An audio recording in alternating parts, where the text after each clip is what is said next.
Industri obat tradisional adalah industri yang membuat semua bentuk sediaan obat tradisional.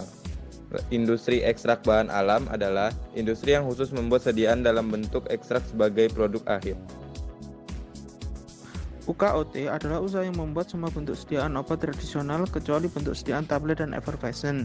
UMOT adalah usaha yang membuat sediaan obat tradisional dalam bentuk param, tabel, bilis, cairan obat luar, dan rajangan.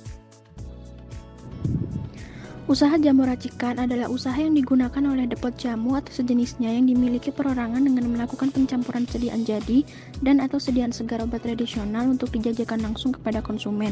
Sedangkan usaha jamu gendong adalah usaha yang dilakukan oleh perorangan dengan menggunakan bahan obat tradisional dalam bentuk cairan yang dibuat segar dengan tujuan untuk dijajakan langsung kepada konsumen. Mendirikan industri obat tradisional, yang pertama ada surat permohonan, kedua ada persetujuan prinsip, daftar peralatan mesin yang digunakan, daftar jumlah tenaga kerja, alur masing-masing bentuk sediaan, fotokopi sertifikat upaya pengelolaan lingkungan hidup, rekomendasi pemenuhan CPOT dari kepala badan, dan rekomendasi dari kepala dinas kesehatan provinsi.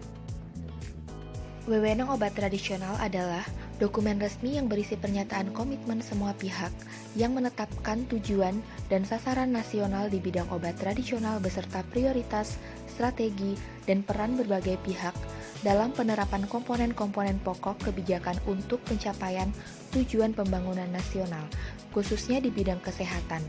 Menurut Peraturan Menteri Kesehatan Nomor 31 Tahun 2007. Wewenang yang pertama adalah mendorong pemanfaatan sumber daya alam dan ramuan tradisional secara berkelanjutan atau sustainable use untuk digunakan sebagai obat tradisional dalam upaya peningkatan pelayanan kesehatan. Yang kedua, menjamin pengelolaan potensi alam Indonesia secara lintas sektor agar mempunyai daya saing tinggi sebagai sumber daya ekonomi masyarakat dan devisa negara yang berkelanjutan.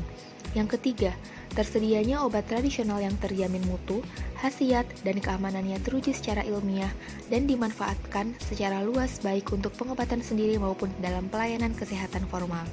Yang keempat, menjadikan obat tradisional secara komoditi unggul yang memberikan multi manfaat yang meningkatkan pertumbuhan ekonomi masyarakat, memberikan peluang kesempatan kerja, dan mengurangi kemiskinan.